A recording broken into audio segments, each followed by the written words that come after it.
On ne peut pas parler du rapport Libault sans évoquer la question essentielle des clauses de désignation que comportent un certain nombre de conventions collectives et qui visent à imposer à l'ensemble des entreprises d'une branche d'être assurées pour leur garantie de prévoyance et de couverture santé auprès d'un seul assureur, celui qui est désigné précisément par les partenaires sociaux. En 2013, le Conseil constitutionnel a d'une façon très nette, très radicale, considéré que ce processus qui était issu d'une disposition d'une loi de 1994 était contraire aux libertés d'entreprendre et aux libertés de contracter. Depuis le 13 juin 2013, le gouvernement à plusieurs reprises est revenu à la charge et notamment a essayé de substituer au processus de désignation le processus de recommandation qui visait à permettre aux conventions collectives d'identifier à nouveau un assureur sans en rendre l'adhésion obligatoire, mais en faisant en sorte d'attribuer un avantage social, une économie de forfait social importante aux entreprises qui choisissaient d'adhérer à l'organisme recommandé et par contre les entreprises qui adhéraient à l'organisme non recommandé subissaient le forfait social à plein. Le Conseil constitutionnel a naturellement invalidé cette procédure comme étant contraire au principe d'égalité des citoyens devant les charges publiques. Eh bien depuis, le gouvernement cherche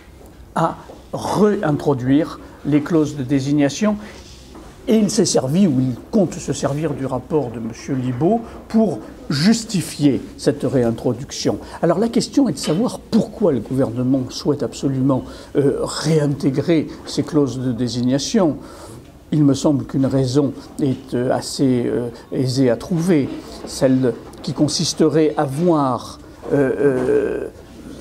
quelques assureurs choisis parmi les institutions paritaires, concentrer l'ensemble des adhésions de l'ensemble des entreprises privées en vue de garantir un régime, pour commencer de frais de santé, peut-être demain de prévoyance, qui soit le plus homogène possible, c'est-à-dire un régime qui, pour lequel la liberté des négociateurs professionnels ou des négociateurs d'entreprise serait extrêmement réduite, entre un plancher et un plafond, qui seraient eux-mêmes déterminés comme ils le sont par la réglementation, et ces entreprises étant contraintes d'adhérer à l'un ou l'autre des assureurs, des quelques assureurs identifiés. C'est très précisément ce que recommande au travers des clauses de co-désignation, de multidésignation, le rapport Libault, et donc c'est la façon pour le gouvernement de faire passer une partie des charges du régime général de sécurité sociale sur un régime de sécurité sociale bis, dont l'avantage c'est qu'il est extra-public et donc que sa dette future, et même cause produisant les mêmes effets, sera non inscrite au déficit du budget public, en tout cas dans un premier temps.